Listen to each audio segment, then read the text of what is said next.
mas pipiliin mong peace of mind. Mas pipiliin mong maging understanding. Mas pipiliin mong maging kind dun sa singer mo. I remember one of my seniors sa schools before, sabi niya kapag masyado kang mahigpit, masyado kang forced mag-instruct dun sa student mo, baka mamaya ikaw yung maging reason kung bakit siya tumigil kumanta. Or so mag-rebel. don't become the reason for someone to stop using their talent, because you're supposed to teach them how to share their talent. So yun po.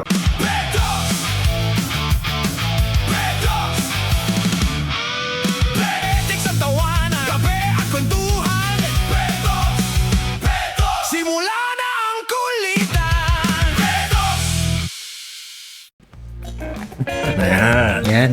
Kanina kasi walang baso. Oo nga, wala kami baso. Ano bang podcast to? Anong brand ng podcast mo? Ayan, absent na naman si Caps. At nagbago yung nagbago yung lugar natin. Dito siguro wala magdadabog. Walang magdadabog. Oh. Ay, ulit! Magpaparin yun! Yan mo, okay lang yan. Okay lang.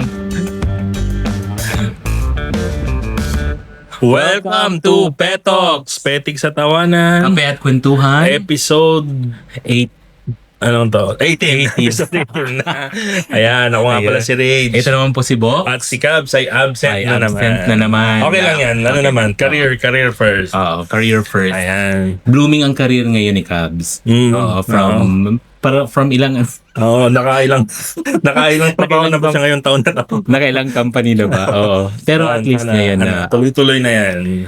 So dahil yun sa tulong ni Miss Duday. Miss Duday. Oo. Miss Duday, maraming salamat po at, for the help. Tinulungan niyo ang aming kasama dito. May talent din naman talaga si Cabs in terms of Talentado yun. Speaking of talentado, Yes. di ba? Ang ganda ng Ang ganda ng segue. segue. Meron tayong na-invite ngayon na guest na napaka-talented din, Yes. di ba? Believe ko nga. Hindi lang siya recognized sa Filipino community but internationally as well. Dito sa UAE, sa isang international school. Kako. Box, pwedeng ikaw ang mag-introduce sa natin dahil mas kakilala mo siya. Hindi ko kilala yung full name. Ikaw na. Si Jeffrey, paano ba yung Buenso Seso? Buenso Seso. Ayan, Actually, yes. Actually, nakasama ko na si Sir Jeff Buenso Seso one time nung expo time pa na yun. Pero we were not formally introduced. Okay. Pero I have heard a lot about yun nga yung contribution niya sa school where he is working right now. Ano siya, isa siyang musical coordinator. And then yung mga achievements niya rin. At conductor din siya ng isang kilalang choir dito sa UAE. Na lumalaban din internationally. Okay, so without any further ado, let us all welcome our guest today, Mr. Jeffrey Buenso Seso. Matama ba yung pagkakasabi namin? Buenso Seso. Seso. Magandang hapon po. Thank you po for the invitation to this podcast. Thank you for coming, Sir Jeffrey. So, Sir Jeff, para sa ng mga nanonood natin, please introduce yourself sa kanila. Ako po si Jeffrey Buenso Seso. Batanggenyo po. Pero walang punto. Wala pong accent. Kasi laki sa Manila. Okay. I am a music teacher and music coordinator sa St. Mary's Private High School, Ras Al Khaimah. Wow. Layo pa. Dumayo pa si Sir dito sa Dubai. Pero every weekend naman nandito ako sa Dubai because I have a choir here. So, sa Ras Al Khaimah po, during my first year, way back 2021, I'm a whole school music teacher. So I handle po from EYFS or early years until year 9.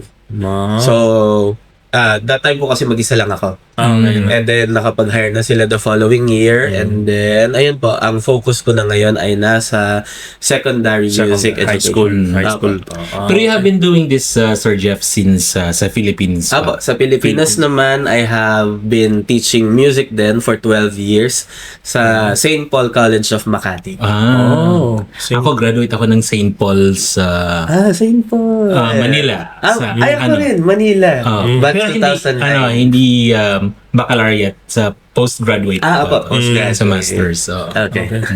So, Sir Jeff, let's begin with your musical journey. Kailan mo naramdaman na music was not just something you enjoyed, na gusto mo rin magturo at mag-lead ng ano yung pangalan ng choir, sir? Pero hindi ko Dito po sa Dubai, I have a new 1-year-old choir which is Coro Ducere. Kaka-form lang po namin last year. So, Kapatid ba yun ni Richard Gutierrez? ikaw nang nagjo-joke ngayon dahil wala si Caps. Coro do Cherry and then paano ba nagsimula talaga lahat? Actually, nung bata po ako, hindi naman talaga ako mahilig kumanta. Hindi rin ako mahilig tumugtog on any instrument. Pero yung father ko kasi, well, hindi siya talaga yung nag-aral formally ng music. Pero yung ears niya is very keen to sa music. music. So, meron kaming keyboard sa bahay, may gitara. All of a sudden, pag may free time po yung father ko that time, tutugtog siya. Parang ano lang, widow style of playing instruments. Tapos yun, nakakabuo siya talaga ng song. Tapos kakanta na rin siya. So parang nagko-compose siya or Ano po, kung ano yung madinig niya, kunwari may artist na nag-perform ng song, kakapain niya sa piano or sa guitar, then kakantahin niya na rin yung song. So, ako naman po, parang nanonood lang, hindi ko siya hilig talaga. Ang hilig ko po ng bata ko is, gagaya lang ako ng short portion ng song. Kunwari, may kumantang singer na ganito, gagayahin ko lang yung portion, pero hindi yung buo.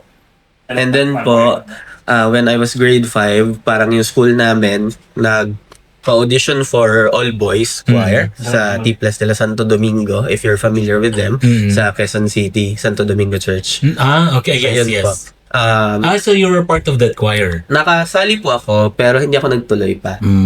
And then, grade 6, na nakikita ko po yung mga classmates ko na nagpapiano, sabi ko, parang gusto ko rin. So, tinuturuan nila po unti-unti until naging interested na po ako nung high school, then tinuloy ko na siya nung college upon recommendation ng music teacher ko. Yun, isang pinagsisisihan ko yan yung ganyan na, nung elementary din ako, pinag-aaral din ako ng piano. Pero dahil 90s, no, kapanahonan ng mga banda-banda. Razorheads. Parang kaya naalis yung hindi ako interested sa piano, mas na-interest ako sa gitara. Kaya na ngayon pinagsisihan ko, sana mas parang mas ang gandang matuto ng piano sana, pero tinigil ko, sayang. Ako naman on my part, kasi nga probinsyano, pag brown out dun sa amin, hihiram si tatay ng gitara. Tapos doon ako natutong mag-gitara na ba. Pero hindi talaga kasing galing ni Sir Jeff. Basic lang. So Sir Jeff, yun nga, na-mention mo kanina, meron kang choir na nili-lead sa St. Mary's Private School, Rizal Caima. Ang pangalan is Dichet. Hindi po. Yung, ba yan? Sa St. Mary's naman po, I'm handling the primary and secondary choir. Mga students po sila. And usually we perform po kapag mga school activities. Yan po. Iba pa yung Coro Ducere, which is my choir dito sa Dubai. Iba yun. Iba. Out of school. Mga adults na yung nandyan. Adults na to. And mga alumni din po ng iba't ibang choir sa Pilipinas. Yung Coro Ducere, do you also play sa mga churches or meron ba kayong non-church-based choir po kami. Pero since most of us po ay laking simbahan, naging church choirs din. So, we're very happy po na kami po ay kinupkop ng CFC Choir Dubai, which serve sa St. Mary's. St. Mary's Church? So, luckily po, nakaka-serve na rin po kami sa simbahan through them. Aside from that, Sir Jeff, ano po yung role mo sa St. Mary's St. Mary's Private School. Sa Russell Kaima po. Before po, pinabuo din nila ako ng drum and lyre. So, one of the request po talaga ng school directors namin, si Sister Terry, na gusto niya po ng drum and lyre. Introduce ko daw po sa mga students doon. So, yan po. Nabuo naman. Nabuo naman po siya. Perfect.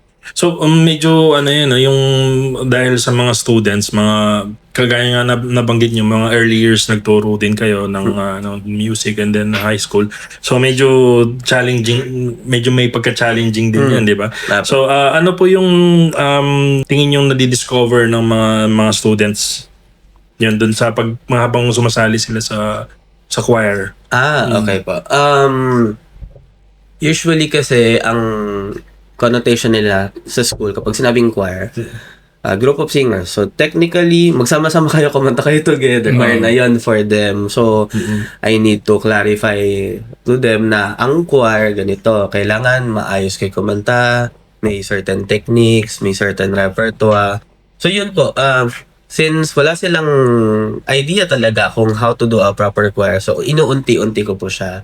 And then at the same time, para syempre, medyo maboboard ang bata kapag masyado kang technical papasukan mo na rin ng song and then i-encourage mo sila to perform para at least magustuhan nila yung ginagawa nila and mag-perform pa sila na mag-perform. So nagpe-perform din kayo ng mga bagong kanta, no? So para makatch mo yung interest ng mga Oo, yun nga sana ang iano ko, like gumagawa rin kayo ng mga modern songs na ginagawa. Ano yung pinaka latest nyo na modern song na nagawa nyo na? Yung na-perform na nila sa stage ganyan. Actually, aside from the modern song kasi, sa school, ang madalas na nire-request, kasi part din ng music curriculum nila is yung mga musicals. Okay. So, last year po yata, ang ginawa ng primary namin is Matilda. Okay. And then, batang may power. Yung nagsa-start naman po ako sa kanila, we are able to perform excerpts of The Sound of Music. Kasi yun po talaga yung pinakamagandang foundation to orient them about musicals. Do a dear. Tsaka yung sound, The Hills Are Alive. The hills are alive. Pwede ka pala sumahat. Baka kailangan nila ng tagabuhat ng Oo nga, sir. Baka naman ma-inspire. Oo. Tapos, sir, ano yung po mga, kasi, St. Mary's Private School is a diverse school, di ba? May mga Filipino, ibang ano po yung mga usual challenges mo in recruiting members of the school choir or yung okay po. considering na magkaiba-ibang lahi? Okay. Actually, when it comes to talent, marami talaga sa schools. Pero ang magiging number one priority mo dyan is parents' consent. Kailangan may approval ng parent kasi syempre, you would be allotting time for their practice. You would be assigning songs for them to study at home then para at least pag nag-practice kayo together, alam nila yung song. Alam na nila. Kasi aside from singing, syempre may kanting choreography din yan as part of the performance. Mag-aayos ka ng costume, ganun pa. So, yun. Number one sa parents' consent kasi in relation to the parents' consent, yung transport din nila pa uwi. Kasi ibang students, school bus, yung iba... Sino-shoulder yun ng school, Sir Jeff? Halimbawa, meron kayong ang labasan ng mga bata is alas 3 tapos may practice kayo, it would aabot sila ng 4 or 4:30. Inaano naman yun ng school? Maximum po namin until 3 kasi ang students namin, ang home time nila 2 o'clock. So kapag may after school rehearsal po kami, yun po, indicated na siya sa parents' consent and inaano na rin ng school, yung pag-attend sa kanila. Or may time din po na pinipick up sila ng parents nila. Kasi aware ang parents na mag-extend sila beyond time. Ang pagiging choir member ba, Sir Jeff, is something inborn or natututunan na naman siya? Actually, both. Kasi meron talagang may mga tao talaga na innate na kasi sa kanila yung talent. Actually, it's not only about singing because it starts with the hearing muna. Of course, kailangan tama muna yung pandinig mo sa tono in order for you to sing it correctly. Correct. Meron din naman na as time goes by, with the proper guidance, with the proper training, nade-develop yung skill. Paano kung kasi kagaya niyan na mayroong mga bata na may talent talaga naturally na pagka ano nila meron na silang gift ng hearing and talent sa music. Pero kung kulang sila sa confidence, ano yung ginagawa niyo sir para mailabas sila dun sa shell nila para mas present pa nila ng mabuti yung talent nila? When it comes to building self-confidence sa mga performers, usually may mga individual sessions for example, for voice, or actually for any musical instruments. Pero syempre, particularly sa voice, may special vocalization and training or techniques, and then i-apply mo yun sa song. And of course, at the end of all of your lessons, kailangan may performance or recital yung bata. Para at least, yun yung magbo-boost talaga ng confidence niya on stage. Ma-overcome niya yung stage fright. Parang may exam din. Yung pinaka-exam nila is yung I want to talk more about Sir Jeff, about the Coro de Sherry. It's a non-profit-based choir sa Dubai. Can you tell us more how it started or okay po. Actually, most of the members of Coro de Sherry ay nanggaling din sa mga church choirs. So, parang ang nakita ko kasi, syempre po, as OFW na tayo dito, priority natin work. Pero syempre, nanggaling tayo into different fields. And like for example, dati akong korista sa Pilipinas. I am an alumnus of Camercorp Manila. Church choir din siya na nag-go into international choral competitions and festivals din. So ako, parang pagdating ko dito, hinahanap-hanap ko siya. Kasi parang bang naputol yung journey ko kasi I went here during the pandemic. So, Yes. we have plans sana before na mag-compete pa. Na-enjoy ko pa siya kaso pandemic happened. And then, I moved here. So, nami-miss ko yung the way we do choir singing sa Pinas or choral singing sa Pinas. So, I started last year. So, I invited some of the people na I know who has the same passion and mindset with what I believe in for Coro de Sherry. And yun po, I was able to audition some and actually open pa rin kami ngayon for audition. So, audition ka na. So, I'm very happy na naka 1 year na kami and sa 1 year na yon, surprisingly, ang dami na namin na-achieve and I'm very happy and proud of them. May mga ano din, yung mga members nyo is all Filipino or all Filipino siya as of now. Ano na yung mga pwede nating i-expose ng mga achievements, Sir Jeff? So far po, actually pinakaunang performance namin, parang debut performance namin dyan sa Sahara. During the Buwan ng Wika celebration last year, the Pamana. So doon po kami unang na-introduce as a choir. And then, tuloy-tuloy na po yun. Sabi ko nga po kanina, naging inampun din po kami ng CFC Choir Dubai. So, nagsaserve din po kami sa parish through them. And then, just last February po, we tried to join the Choir Fest Middle East choral competition dito sa UAE for the adult category. And luckily, we won the first runner-up po. Wow! Nice. For a group who just started a year. So parang that time, 9 months pa lang yata kami. Yes, no? 9 months. And then may achievement. Ang dami nang na-achieve, di ba? So what more in the coming years? So na-research ko yung Coro de Sherry. Ang meaning pala niya is parang to lead the choir or voices in harmony, parang gano'n na. Pero for you personally, bakit yun yung napili niyo na name?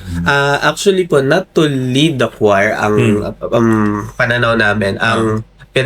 What we believe in as Coro de Sherry is that to lead, to gather people together with diverse people. Syempre, we're in the UAE, so we have diverse communities, cultures here. So we want to lead them to through music beyond boundaries. So yun po ang aming goal for Coro de Sherry.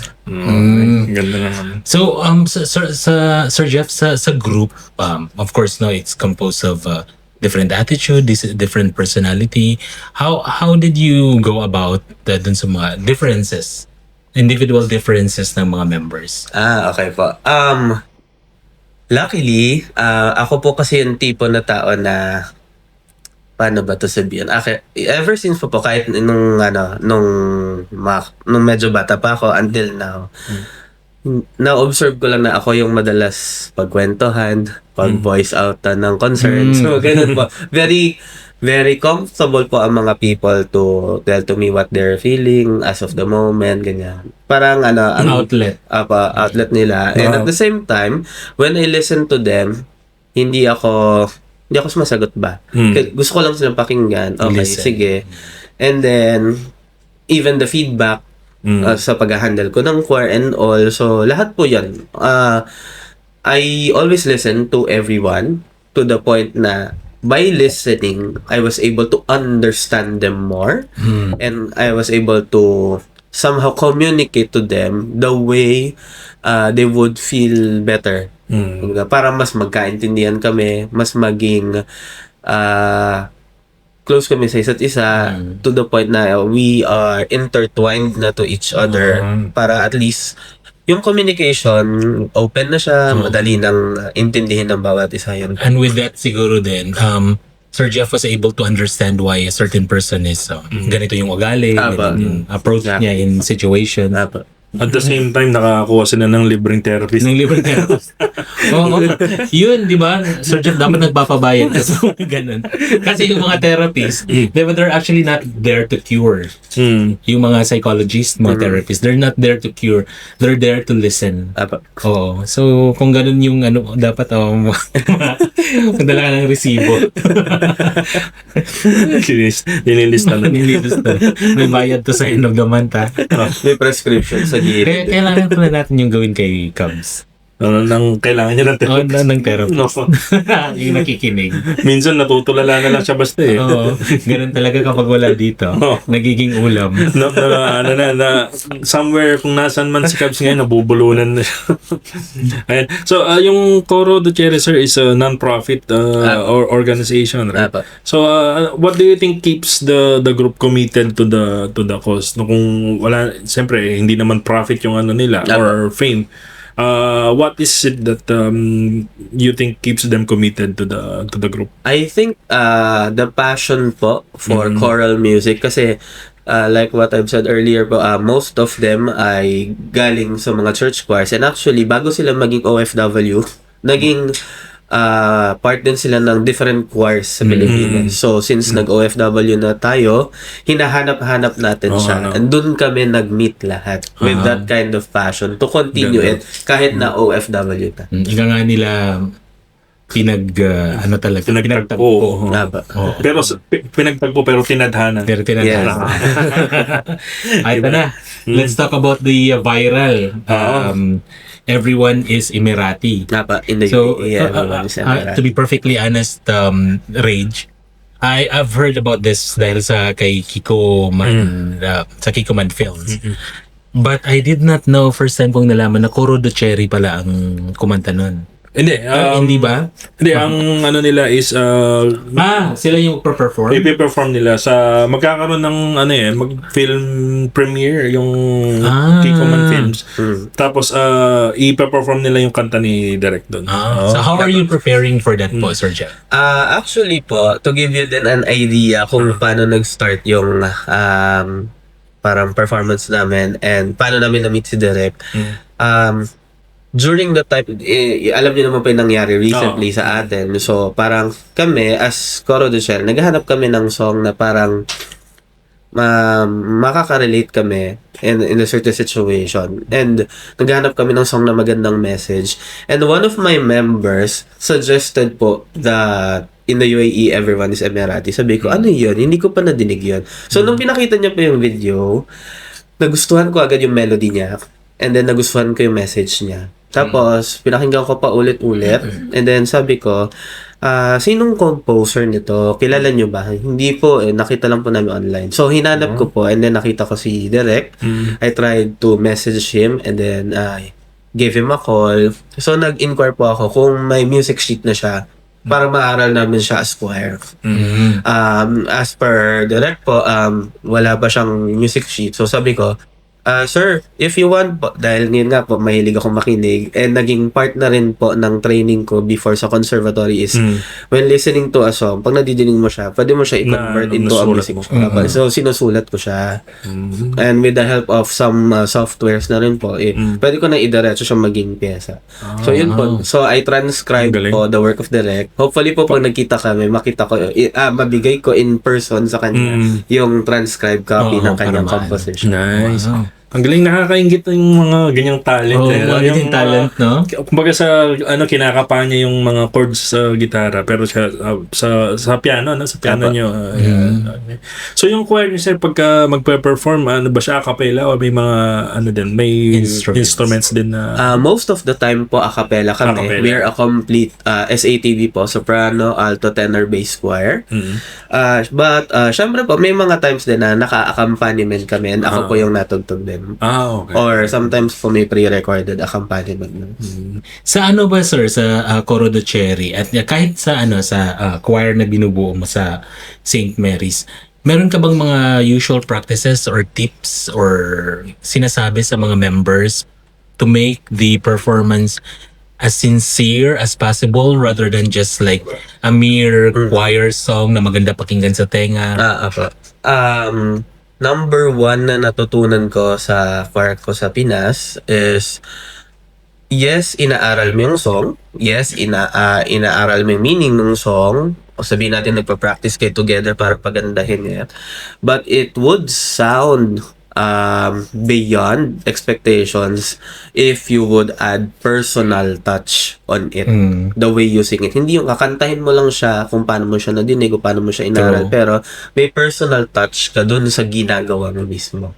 Saying that, Kanta mo mismo. with that, Sir Jeff, meron bang mga songs na piniperform kayo na you have to exclude one of the member kasi parang yung attitude niya or personality niya does not vibe with the meaning of the song? Ay, hindi po. Automatic po lahat. So, kami po as conductors naman, usually, we also teach our singers how to interpret. Tapos, syempre po, magkakaiba ng abilidad ang bawat singer. So, ituturo mo po talaga. Tsatsagain mo siya. And at the same time, I'm very lucky na ang singers ko ay talagang equipped na. So, hindi na ako masyado nahihirapan when it comes to technicalities and explaining them on how to work on our music.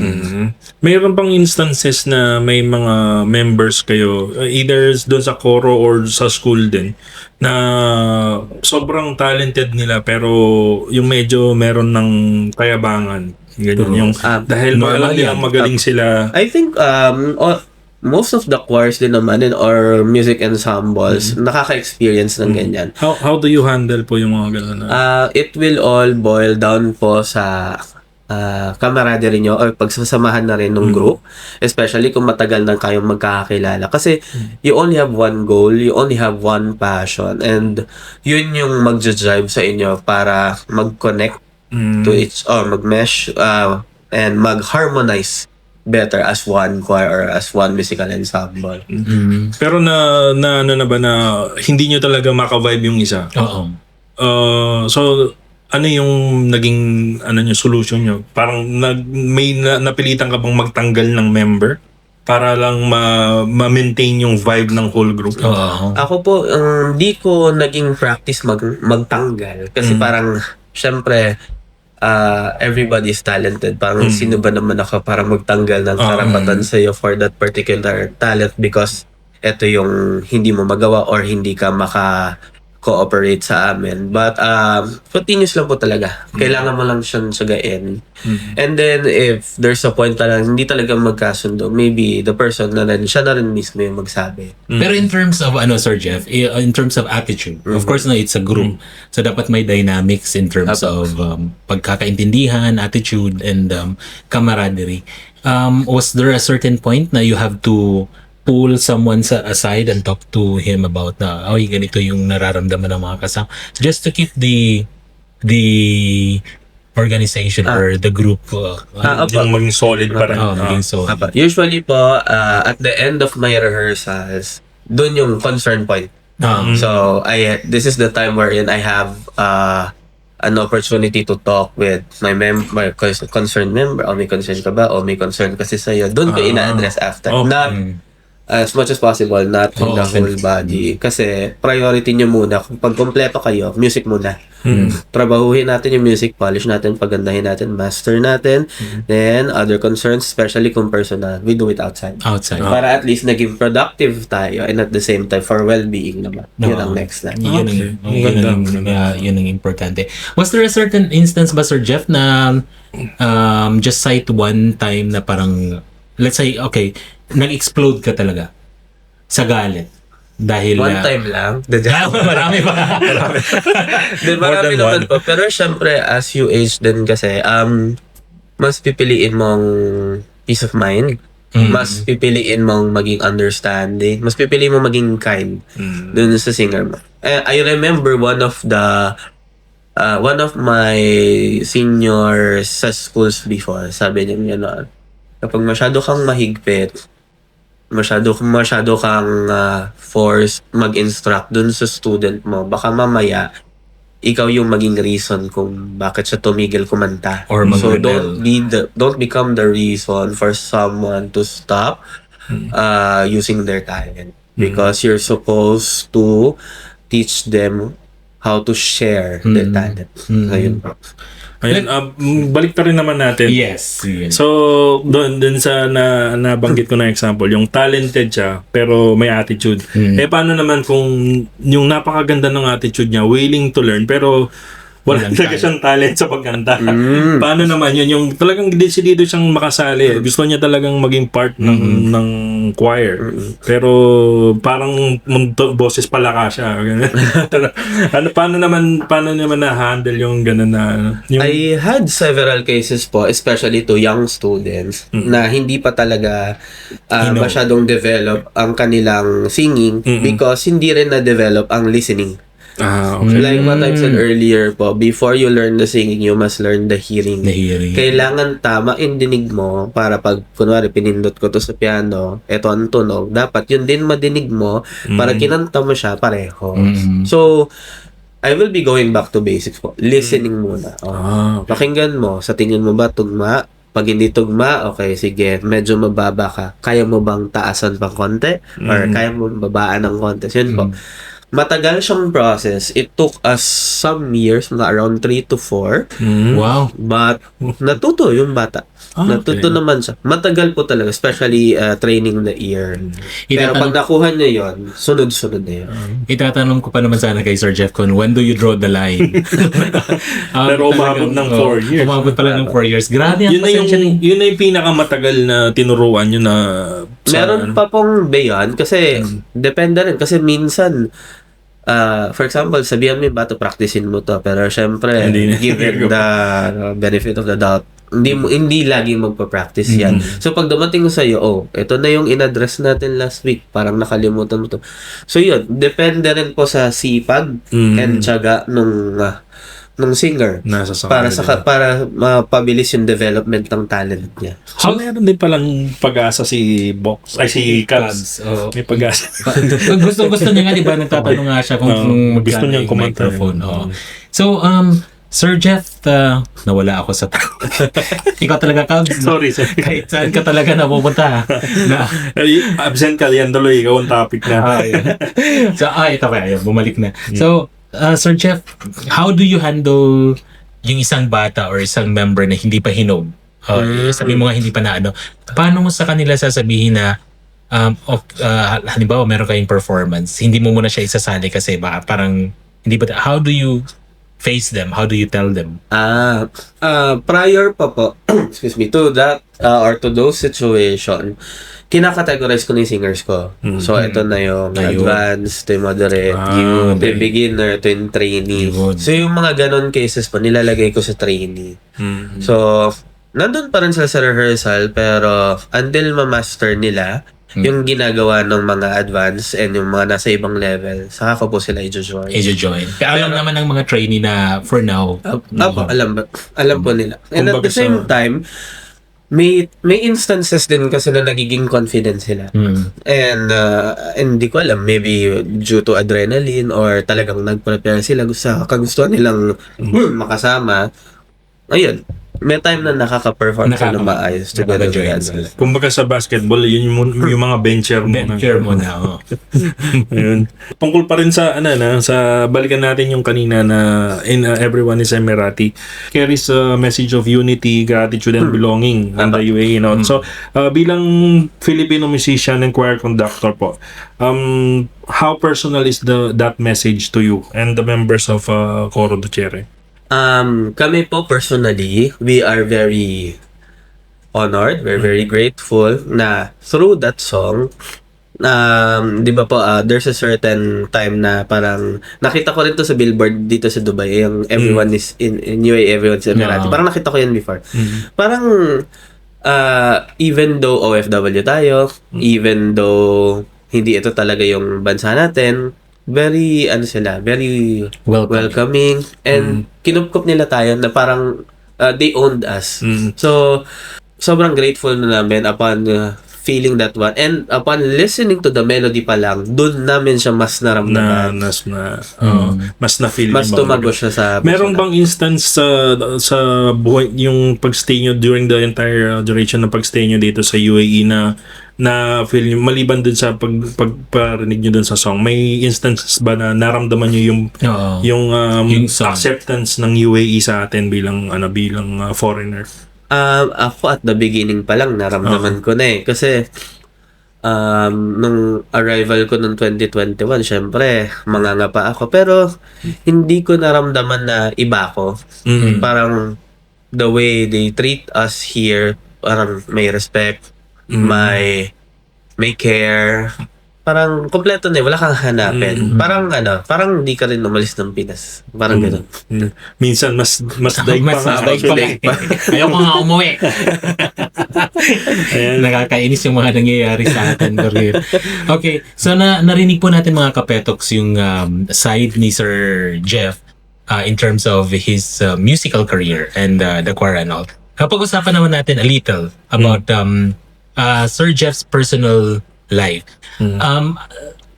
Sa likod ng Sir Jeff, ng choir, ng pagiging teacher and all, ano po yung mga usual na ginagawa ni Sir Jeff on your free time? Free time? Parang wala ako. Music pa rin, ano? May anong free time? Anong ibig sabihin Parang ng free wala. time? Kasi kailangan ko mag-practice. Pero po, aside from music, ano po yung other hobbies ni well, actually, before ako mag-music, I play volleyball. Okay. Kaso nung nakita na ako ng mga professor ko, nagpo-volleyball ako. Bawal ka mag-volleyball, nagpo-piano ka, yung kamay mo.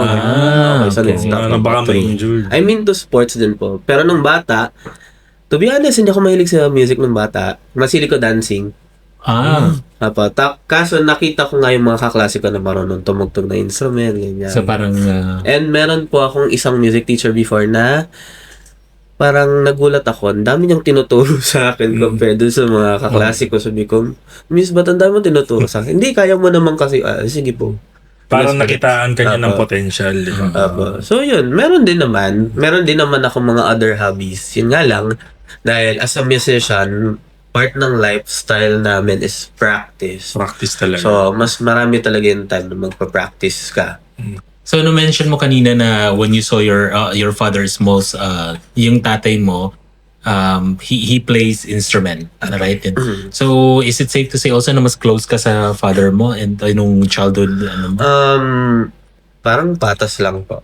Pero hindi, actually more on mas close pa rin po ako sa mother ko.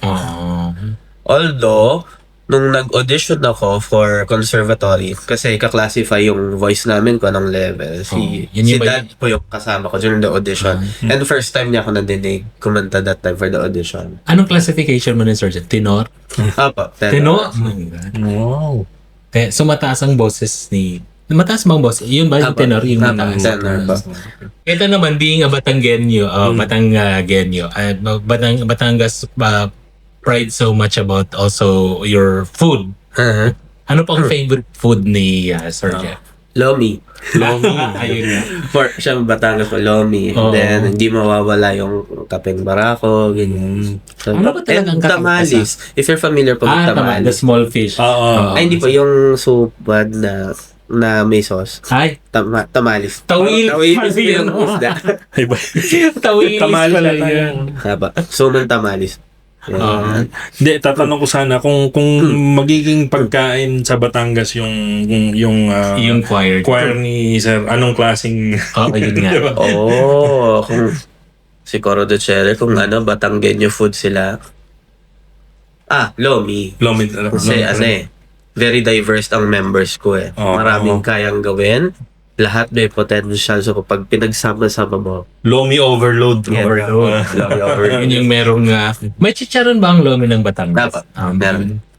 Sir, kung ano yung dream mo para hindi lang, I mean, your choir, for sure, may pangarap ka na kung i-allow ng budget at ng resources nyo, ano yung dream project mo para sa Coro Ducere? At the same time, para na rin sa sarili mo.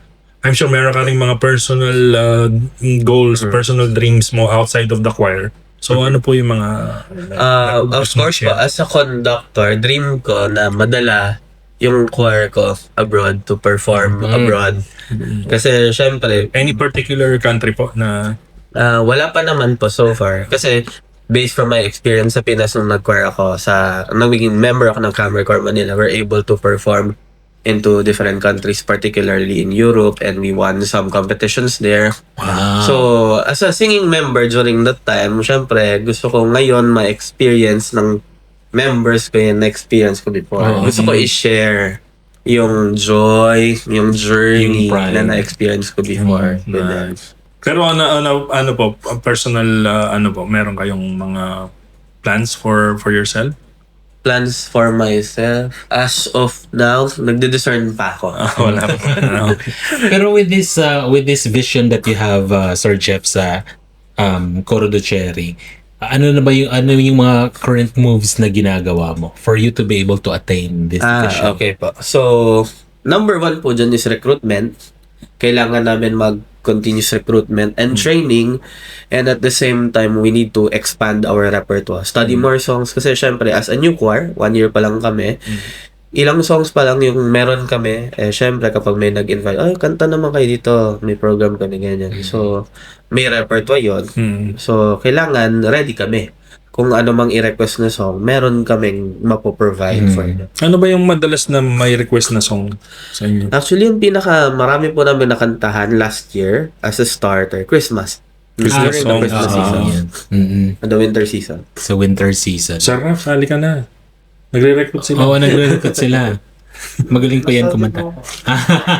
Atin kita, of course. So proud. Ayan. So, may question na kay Sir na wala dito. Ano yung opinion mo sa nauuso ngayon na mga AI na gumagawa ng mga songs? For Na minsan AI. mas sumisikat pa sa mga original songs, di ba? Ang hawak ko ang beat. Actually, minsan po nagugulat ako. Akala ko may composer behind the song. Yung pala AI siya. So parang may nag-conceptualize lang, ipasok niya through an AI software or anything. So magiging song na siya. For me, as a composer who writes talaga, or as a musician who plays instrument and writes music, AI is helpful for those who are not able to study music in a deeper context. However po, sana hindi siya mag-remain as AI lang. Sana i-convert din siya into music sheet talaga. Kasi syempre, paano ba masabihin? For your ownership then, para at least ma-feel mo man lang na talagang composer ka. Kasi yes, nakagawa ka ng song from AI, pero nandun na siya. Hindi mo siya makita musically ano itsura niya. So yun po. Syempre pag AI yan, makikita mo na siya yung mga audio adjustments niya dyan, yung lyrics niya. Pero iba pa rin kasi yung feeling kapag nakita mo yung composition mo naka musically sarili mo written. Wala yung parang fulfillment ba, Yes. nung ano. Parang yung full experience mo ba as a composer, nandun pa rin siya. Yes, pwede mo simulan sa AI, pero maganda from AI, ma-convert mo siya into a full music score or piyesa para at least talagang kompleto yung package mo as a composer. From AI, ano mo i-humanize. Oo. Parang parang ngayon mga estudyante, Baliktad, baliktad. ngayon mga estudyante pinapasagutan sa AI yung question pagkatapos tina-transfer sa Irarap nila sa sa humanizer para maging tao. Nawawala na yung ano eh. Sir Jeff, as a composer, to be specific, as a Filipino composer, sino po sa Filipino local scene ang mga heroes mo? Marami. Marami talaga. Of course, number one dyan si national artist, Maestro Ryan Cayabyab. Okay. Kasi talagang he had done a lot of contributions with regards to Filipino music, particularly OPM. And sa Pinas po, hindi po talaga ako kilala as a composer, but a choral arranger. And ang naging trend po sa akin, nakilala nila ko as converting hip-hop music to choir. To choir, yes. So, Okay. pag na-search niyo po sa YouTube, meron pong mga version ng songs ni Sir Glock 9, yung Walang Natira, yung Magda, which is Okay. hip-hop Saluhin natin. music, pero po, kinakanta ng choir. So, yun po. Doon po nag-start yung... Nag-rap din. yung Apo, ano nyo. pero naka-choir siya. Nakakwento. Galing. Oo. Parang yung ano, Ma-search nga yan. parang Sir Rage, yung Gregorian chant. Gregorian chant. Chant or Gregorian monks. Yun ang Gregorian chant, Yun ang ginagawa nila, mga rock song ginagawa nila. Apo. Maganda yung Gregorian chant pag ikaw mag-isa tapos madaling araw. Tapos madaling araw, Patay tapos lahat ng madilim. ilaw. Tapos malamig. no? Pakinggan mo. Ayan. So, sir, ano yung mga favorite song mo? Mayroon ka bang isang particular song na yung favorite mo talaga ever since? Technically, wala po. Kasi, as a musician, parang we're obliged. Hindi ba obliged? Pero part ng responsibility namin na pakinggan, absorb lahat ng song, lahat ng genre, lahat ng style. Kaya dumating sa point na wala akong favorite kasi lahat sila kailangan dumaan sa akin. Kaya kung maging favorite ko, dapat lahat sila maging favorite ko. Pero amongst all the genre, Sir Jeff, when you open your playlist, ano yung una mong piniplay? Yung biases mo. Biases? Hindi ko alam kung may pagka-childish ako. Well, there's a time na nahilig ako sa Beanie. Kasi may nagre-request, Sir Jeff, gawa mo naman ng choir arrangement tong Beanie na to. Ganyan. Salamin. Aba. Actually, ganun. Minsan nagiging seasonal. Kung sino yung in that time, tapos biglang may magme-message na choir sa'yo or friends mo na, gawa ka naman ng arrangement na tayo. So, may iba. Ano na lang, sir, since wala kang mapili na favorite song, yung favorite na lang na na-arrange nyo sa choir. Hindi na ako lalayo. Doon sa Walang Natira by Yung Glock Glock 9. 9. Aba. Kasi doon talaga, doon talaga nag-start lahat. At saka nakaka-relate tayo lahat na nag-abroad sila. Ganun. And actually, nung sinulat ko yun, nasa Pinas pa ako, I never expected na after around 6-7 years, ako na yung magmamanifest ng song na yon. Kasi diba, doon sa starting, napakaraming go dito sa atin. Pero nag-abroad. Tapos bigla ako nag-abroad. So, nandun ako sa aeroplano, papunta dito. Doon ko siya na-feel bigla. Sabi ko, ito pala yung... Ito yung nag-manifest Kasi usually po, pag nag-arrange ako, parang pinapasok ko yung sarili ko doon sa mismong meaning. Pero for Walang Natira, syempre, hindi ko siya ma-feel that time. Kasi hindi naman ako OFW. Pero after a few years, nung na-feel ko na siya, okay. Kaya pala, maraming may gusto ng work. Kasi ito pala talaga yung feeling kapag nadidinig mo yung work na yun. Kung magkakaroon ka ulit ng chance na ulitin mo yung song na yun, may magbabago pa dun sa arrangement mo nung una, lalo na ngayong na-feel mo na yung... I think i-retain ko siya. Ganun Kasi pa rin siya. yun talaga yung full story niya eh. Yung story ng song, yun yung na-experience mo. Yes. Na-experience ka. Pero was there, ano ba talaga, Sir Jeff?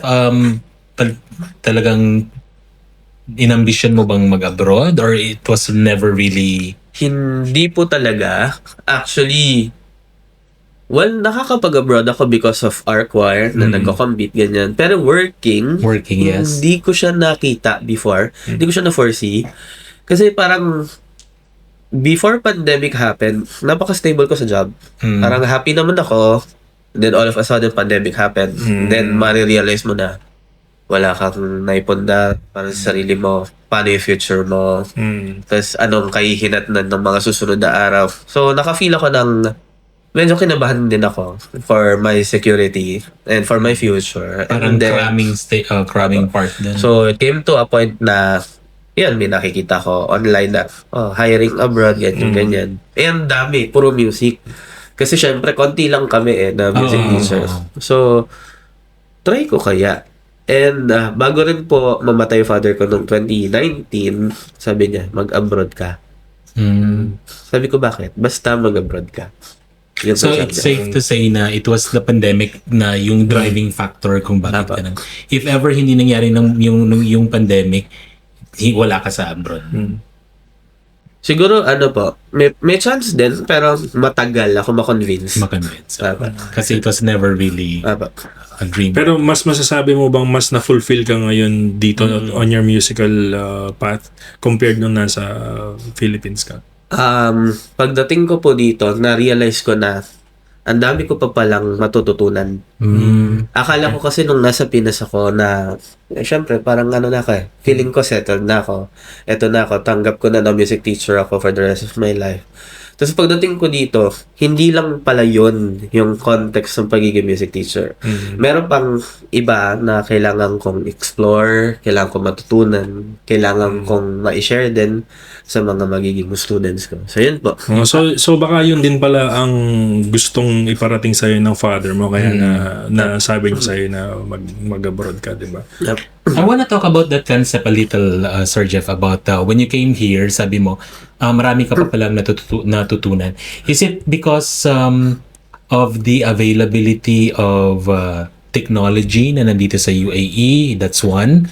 Availability of knowledge na nakukuha mo sa ibang tao na are here already na wala sa Pilipinas? Is that yun ba yung ano? Yes po. And aside from that, syempre sa Pilipinas kasi ang setting, the schools cannot provide talaga instruments for everyone. Unlike dito na, hindi naman na makakapag-provide for everyone, pero at least most of the instruments that you need, nandito. Kayang i-provide ng school. Then for the next year, kaya magdagdag. So, na-maximize mo yung turo mo ng music True. and yung pag-develop ng talent and skills ng bata. So, yun yung malaking difference din.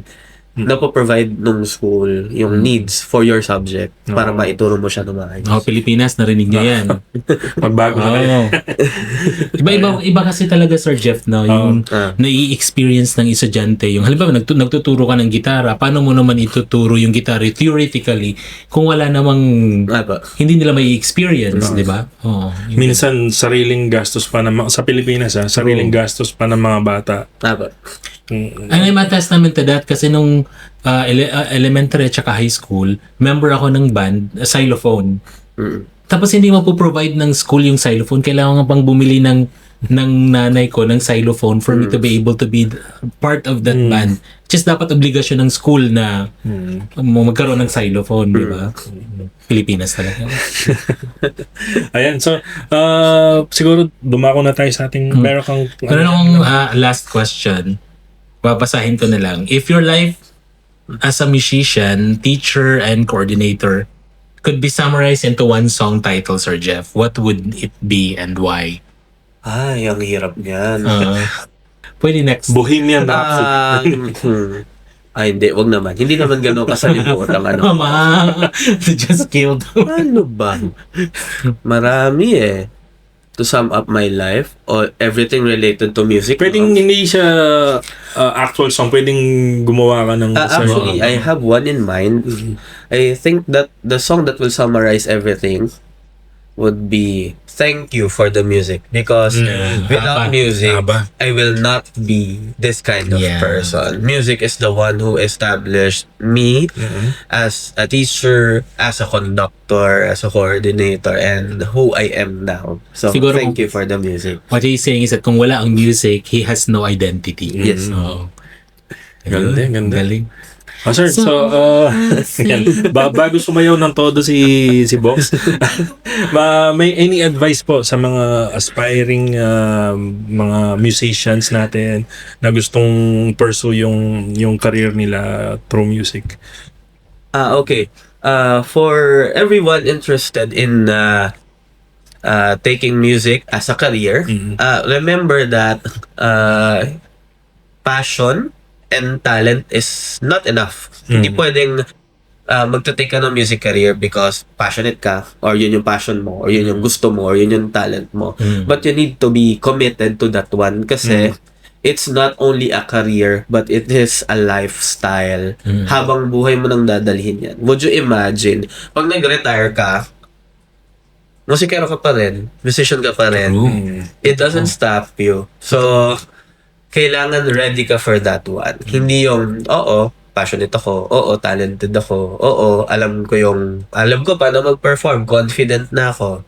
Pero yung panindigan mo na siya habang buhay, dalhin mo siya habang buhay, i-practice mo siya, isabuhay mo na siya, you own it, so that yung fulfillment, maramdaman mo, kahit beyond that particular age, musician ka pa rin. True.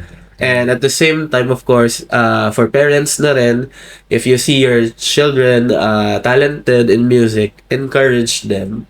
Okay. I remember nung time na nagsa-start ako, to be honest, hindi agree ang buong family ko na mag-music ako. Because hindi nila nakikita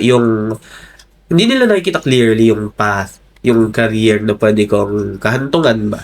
Kagaya din ba yan nung walang pera sa art, mga ganun? Mga ganun pa. walang pera sa music. Pinagdaanan ko yun, pero pinanindigan ko na may mararating ako.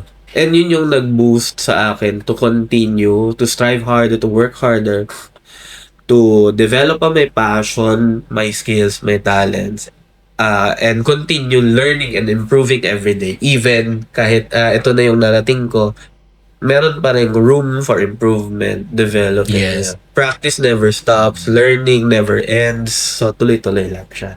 Nice. And it's also important siguro, Sir Jeff, to accept the fact na no one is perfect, or no one is fully equipped already. There's always a space to To improve and to learn more. Ayun. You never stop learning. Tsaka Sir Jeff, just sa mga viewers po natin or organizations, kung meron po kayong mga like gatherings, conventions, conferences and all, and you would want to have like opening prayer or intermission, paano po nila makokontak yung Coro Ducheri? You can visit us in our Facebook page and Instagram post. So just type Coro Ducere and send us a message and we will reply as soon as we got your inquiries. Yeah, that's Koro Ducera. Yeah. R-E. RE. Tama. R- Coro yeah. Ducere. So, yeah, as always also, ilalagay din namin yung link sa description ng ating podcast para mapuntahan nila yan. Ayan, so dumako na tayo sa ating alin ang pipiliin mo sa Yes. Only now I'm feeling Speaking of AI music, Speaking of, di ba na? kailangan natin gawa ng score. Ayan. So, walang musician sa amin, kaya nagdamo kami. Nag-AI na lang. Nagpaliwanag. Ito, alin ang pipiliin mo, sir? So, bibigyan ka namin ng dalawang senaryo. Actually, isang senaryo lang to, pero may option, bibigyan ka namin ng dalawang options. Tapos, okay. pipili ka ng isa at explain mo lang bakit yun yung napili mo. Ayan, so yung senaryo, pwede ka lang makinig ng isang kanta for 1 year. Isang kanta lang ang pwede mong pakinggan for 1 year. Alin ang pipiliin mong kanta? Yung kanta ba na that reminds you of your happiest memory in life? I'm sure meron tayong ganun, isang kanta na kasi naka-connect ang mga kanta minsan sa mga memories natin, diba? So, yung kanta na naka-connect sa happiest memory mo ever since, or yung kanta na nakatulong sa'yo during your lowest moment. Oh. So, either yung happiest moment mo sa buhay mo, yung kanta na nakakonect doon, or yung lowest moment mo. Wow, this is a tricky question.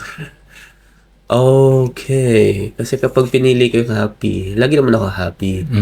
Pag pinili ko yung, siguro mas pipiliin ko yung isa, yung song na, the song that was there during my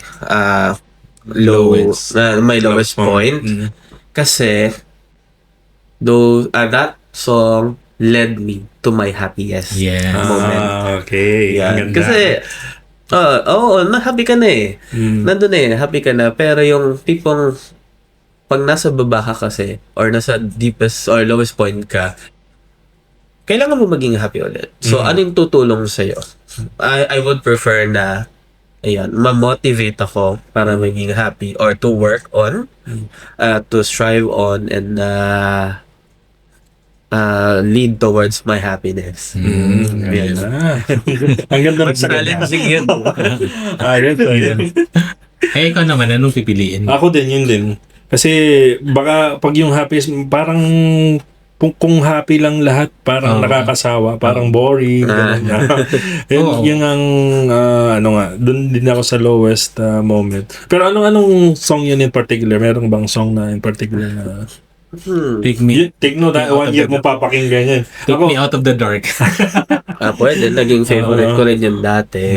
Para sa akin yung Rainbow Honey, ng South Border. Yun yung Rainbow. pagka medyo nalulungkot ako, yun yung gustong pakinggan. Meron akong student na yan, lagi yung kinakanta niya sa akin.